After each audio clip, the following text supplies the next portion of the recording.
Nggak usah sok suci lah. Sok suci lagi dibilang utang 1.300 triliun jatuh tempo. Terus yang namanya PDIP sok suci, sekakmat rezim Prabowo, apalagi menterinya. Iya. Mau cuci tangan, mau cuci tangan. Kemarin 10 tahun berkuasa ngapain? Tidur. Lah terus yang namanya kekuasaan kemarin 10 tahun itu ngapain? Makin banyak anak umat Islam yang subscribe media-media Islam daripada kita subscribe media-media maksiat. Assalamualaikum warahmatullahi wabarakatuh. Jumpa lagi Al-Fakir Abi Faisal, Kamis 11 September 2025. Bagaimana keadaan saudara dan keluarga? Semoga sehat, mulia, barokah, amin. Masih panjang umur, perubahan. Kalau mau perjuangan, itu jangan nama doang. PDI perjuangan, perjuangan. Ya, pret. Dulu waktu berkuasa kemana aja lu? Mau ngapain gaya-gayaan sekakmat rezim yang sekarang? Mau ngapain? Nggak usah sok suci lah. Sok suci lagi dibilang utang 1.300 triliun jatuh tempo. Terus yang namanya PDIP sok suci, sekakmat rezim Prabowo, apalagi menterinya. Iya. Mau cuci tangan, mau cuci tangan. Kemarin 10 tahun berkuasa ngapain? Tidur. Lah terus yang namanya kekuasaan kemarin 10 tahun itu ngapain? Apa gunanya? Kalau nggak bisa buat ngatur kan gitu kan. Sekarang utang 1.300 triliun. Waspada. Waspada ya. Pret. Dalam rapat Komisi 11 DPR membahas sangat panas. PDIP menyoroti beban utang negara. Anggota DPR Haris Turino mendesak Menteri Keuangan, emang kita mampu bayar? Ya, lu yang berkuasa. Sebelum-sebelumnya ya kan, PDIP menuntut strategi jelas agar Indonesia tidak terjebak resiko utang, apalagi gagal bayar. Ayo pokoknya rakyat Indonesia ya, kita harus semangat bayar pajak, ya kan? Buat apa? Buat bayar utang. Dan juga bunga utang, ya kan? Semangat. Apalagi kalau misalnya pejabatnya sibuk numpuk kekayaan, ya kan? Harusnya logikanya kan gini, logikanya. Kalau ngaku mengabdi, disumpah di atas Quran, harusnya pejabat itu mereka nggak usah digaji, apalagi tunjangan. Pret, udah aja gratis, nggak usah dibayar. Tapi itu nggak akan pernah terjadi, saudara. Ya karena itulah demokrasi ala Barat, Yunani kuno yang cacat sejak lahir.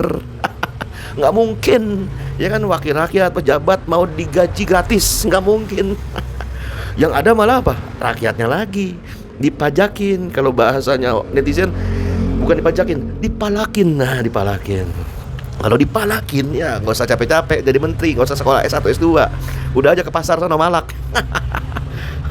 Di tengah kegalauan ini, Konoha, ya kan, muncullah partai politik yang katanya perjuangan, tapi hobinya so suci. Aduh, mereka kayak malaikat tanpa sayap. Tapi sering nyinyir. Aduh, yang dulu berkuasa sekarang malah kerjanya nyinyir. Rejim berkuasa justru malah menganggapnya ini antara salah tingkah, dilematis, dan cari alibi. Pemerintah yang lagi berkuasa pun gak tinggal diam kayaknya. Mereka kayak lagi main catur tapi bidaknya udah pada hilang, bingung mau kemana. Jadi gimana dong? Otak mana otak? Ya begitulah drama utang di negara kita, 1.300 triliun. Kemarin baru habis bayar bunga utang 500 sekian triliun. Sekarang utang jatuh tempo 1.300 triliun. Aduh.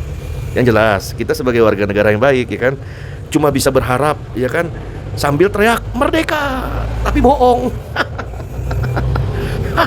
Yang jelas sebagai umat Islam, umat mayoritas muslim terbesar, harapan kita bukan kepada demokrasi ala Barat, Yunani kuno, aturannya kapitalisme juga, bukan.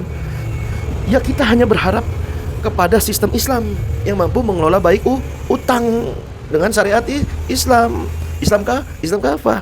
Bagaimana caranya? Pertama-tama kalau dalam sistem Islam kafah, kalau ada utang negara, itu harus dipisahkan dulu nih antara utang luar negeri yang dilakukan oleh pemerintah sebelumnya dengan utang yang dilakukan oleh swasta, baik perorangan maupun perusahaan, baik cukong maupun taipan. Harus dipisahin dulu nih, dipisahin, ya kan?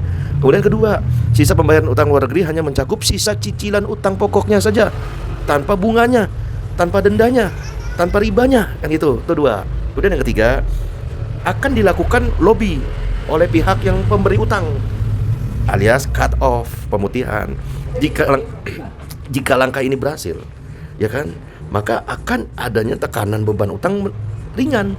Kalau tidak berhasil, lobby, perang, kan gitu kan. Keempat, utang rezim yang sebelumnya Konoha, ya kan, Naruto apa Boruto atau Gohan atau Setelah atau Iron Man, ya kan. Utang rezim sebelumnya itu akan dibayar negara kalau mengadopsi sistem Islam kafah dengan mengambil seluruh harta kekayaan yang dimiliki secara tidak sah oleh penguasa rezim sebelumnya, beserta anaknya, mantunya, ya kan, kakaknya, adiknya, istrinya, dan kroni-kroninya lah pokoknya. Deposito mereka yang diparkir di berbagai bank luar negeri, entah di Swiss, entah di Singapura, akan dijadikan jaminan oleh negara untuk pembayaran sisa utang luar negeri. Nah, kemudian kelima, menalangi dari pendapatan negara, misalnya menggunakan harta yang berasal dari pos, dari jizyah, cukai perbatasan, atau badan usaha milik negara.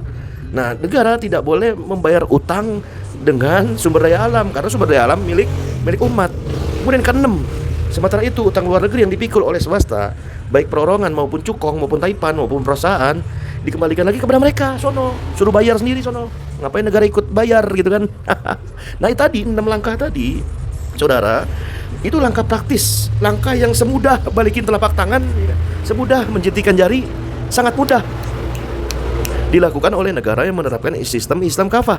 Nah, langkah praktis yang bisa dilakukan oleh negara dalam sistem Islam kafah guna mengatasi beban warisan utang luar negeri rezim penguasa sebelumnya. Nah, penyelesaian ini secara bersamaan maka akan menjatuhkan cengkraman negeri-negeri barat kapitalis penjajah dan memutus ketergantungan kita kepada IMF, kepada penjajah, PBB, atau preketek-preketek lainnya. Namun demikian, ada namunnya, saudara. Perlu diingat bahwa keenam hal tadi dalam sistem Islam kafah hanya bisa dilakukan di dalam sistem Islam, bukan di dalam sistem demokrasi ala barat Yunani kuno. Pertanyaannya, utang 1.300 triliun yang numpuk ini, apa akan dibayar oleh siapa? Oleh rakyat? Oleh palak? Oleh pajak? Atau ketika rakyat ingin menginginkan Islam kafah, itu diatur oleh khalifah, diatur oleh muawin, diatur oleh Departemen Dalam Negeri Islam kafah, atau gimana, Departemen Luar Negeri Islam kafah. Nah, bola di tangan saudara. Wassalamualaikum warahmatullahi wabarakatuh.